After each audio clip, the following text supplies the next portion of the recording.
Сегодня я начала снимать видео про цветы. И тут пришел мой милый друг. Попросилась просто ко мне на балкончик.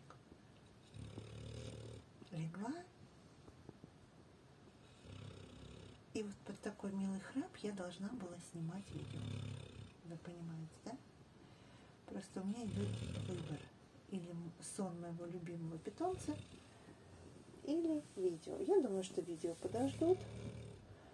А вот такой прекрасный сон можно испортить. В таких прекрасных трусах моя любимая собака спит и храпит даже.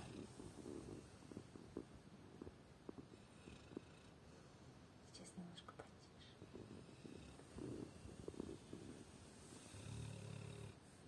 Как можно не любить это милое создание? Мы сегодня вышли на улицу, и там бабулька очень громко прямо так возмущалась. Зачем вам эти ненормальные псины? Вот, мы ей просто улыбнулись в ответ и пошли дальше. Потому что неадекватных и больных людей очень много. Ну, кто-то считает нас неадекватными и больными, тех, кто любит своих собак, своих кошек и других питомцев. Поэтому каждому свое в этой жизни. И обращать внимание на всех, я думаю, не стоит. Что Бетти и делает? Она просто мирно спит. Спи спокойненько, моя любовь, спи.